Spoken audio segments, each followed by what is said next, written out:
Bonsoir, superbe temps sur l'Essonne et demain rebelote.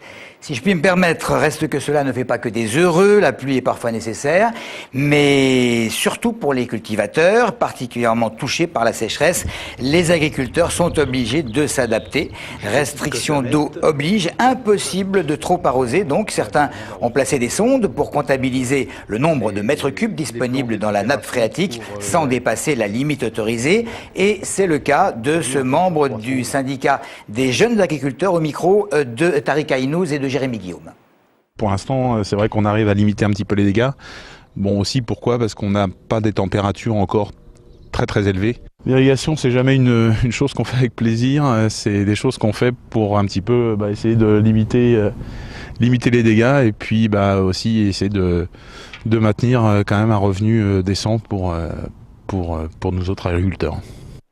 On passe aux images choc, images destinées à dissuader les fumeurs et qui sont à partir d'aujourd'hui obligatoires sur les paquets de cigarettes. Les buralistes ont encore le droit évidemment d'écouler leur stock, mais les distributeurs doivent forcément fournir des cigarettes avec des images de poumons noircis ou de dents manquantes. Plainte ou non des buralistes, impact sur les fumeurs. Explication de Claire Colombel qui s'est rendue dans un bureau de tabac de Longjumeau. Cancer de la gorge, poumons noircis, dents abîmées, en tout, 14 images chocs sont depuis ce matin obligatoires sur les paquets de cigarettes.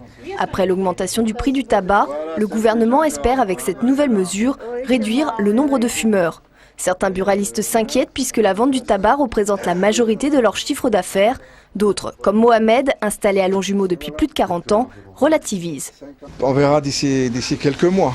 Parce que pour l'instant, il y a une petite baisse, ça c'est sûr, mais il va en prendre l'habitude, comme les augmentations. Au moment des augmentations, ça baisse, puis pof, ça remonte et on est toujours au même train-train, quoi. Toute la matinée, les habitués ont défilé pour venir acheter leurs cigarettes. Certains jettent un coup d'œil sur ces images qui occupent 40% du dos du paquet. D'autres les ignorent complètement. Certains jeunes vont même jusqu'à les collectionner. En bref, les fumeurs ne semblent pas prêts d'arrêter. Je m'en fous. Non, je trouve ça complètement con, c'est tout. Je travaille dans le médical, malheureusement je sais ce que ça donne. J'ai un père qui est mort aussi avec un poumon en moins. Voilà, malheureusement ça ne m'a pas fait arrêter. Moi personnellement, ça fait 34 ans que je fume. Voilà. Puis s'ils veulent qu'on arrête de fumer, ils ont qu'à arrêter d'en vendre. En 2003-2004, les fortes augmentations de prix avaient semble-t-il fait baisser de 30% en France la consommation de cigarettes, notamment chez les femmes et chez les jeunes. Pour savoir si l'actuelle mesure est réellement efficace, il faudra attendre quelques semaines. Alors on peut évidemment prendre pour argent comptant cette information de l'OMS, l'Organisation mondiale de la santé, selon laquelle dans d'autres pays, ces illustrations chocs auraient permis de faire baisser le nombre de fumeurs. Reste que lorsque l'on interroge au hasard des consommateurs en Essonne, on paraît majoritairement sceptique. Thermomètre de rue. Souvent, on est mal à l'aise devant les photos comme ça, des photos chocs. Donc je pense que ce sera une très bonne chose, surtout pour les petits jeunes. Psychologiquement, ça va influencer certaines personnes, notamment ceux qui ont des enfants et que les paquets de cigarettes traînent à la maison. Non, je pense pas, c'est même choquant si toutefois un enfant tombe dessus. S'ils veulent pas que les gens fument, ils ont qu'à arrêter de vendre des cigarettes. Mais je trouve que ces images-là, non, moi je les mettrais pas. Que les gens qui ont envie de fumer, ils resteront à fumer. Mais par contre, ils devraient faire les mêmes photos sur l'alcool. Non, elles sont trop petites.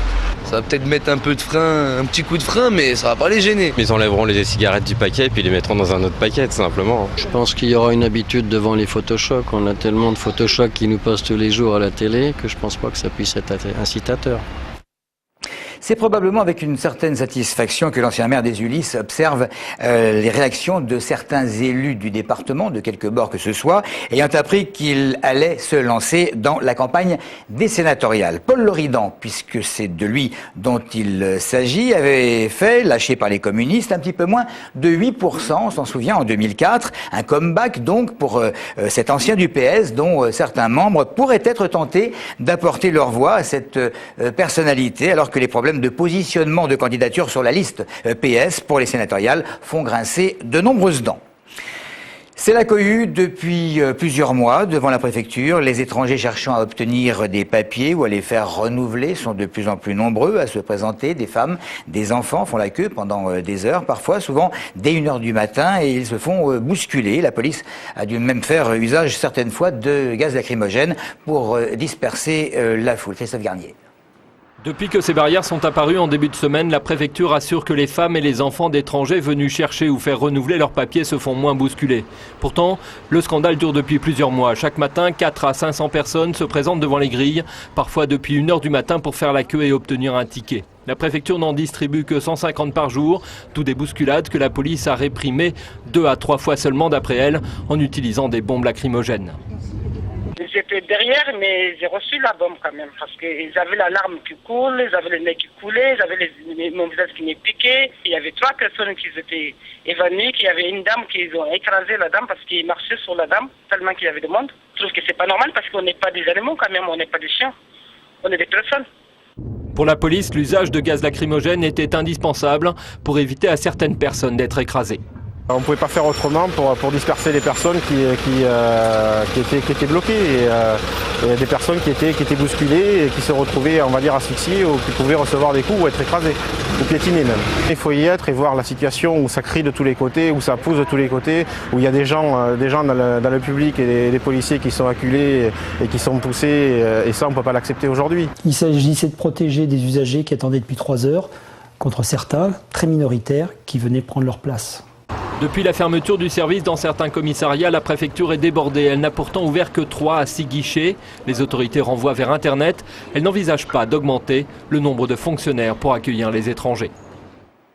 Pour ceux et celles qui rêvent de monter sur un podium, sachez que l'Association des paralysés de France et l'Association Mode et Handicap recherchent des mannequins pour un défilé de mode qui aura lieu le 28 mai prochain à Saint-Germain-les-Arpajons. Le défilé présentera les vêtements d'une marque pour les personnes non valides qui allie esthétique et éthique. Objectif de cette manifestation, changer évidemment le regard de la société sur les personnes handicapées grâce à la mode et favoriser l'insertion sociale des personnes en situation de handicap. Alors tous les Essonniens peuvent évidemment participer au défilé de mode, des petits, des grands, des valides, des non-valides, puisque la marque a été créée, paraît-il, pour tous. Si vous souhaitez participer, eh bien, vous pouvez d'ores et déjà obtenir tout renseignement sur le site que vous avez vu ou en appelant le 01 60 78 06 63 01 60 78 06 63. Et nous allons terminer, comme chaque semaine, par une pensée particulière pour Stéphane Taponnier et Hervé Guéquière, les 2 journalistes de France 3, enlevés en Afghanistan. C'était le 29 décembre 2009 avec leurs accompagnateurs. Il y a donc 477 jours. Voilà pour l'essentiel de l'information sur le département. Merci de votre fidélité.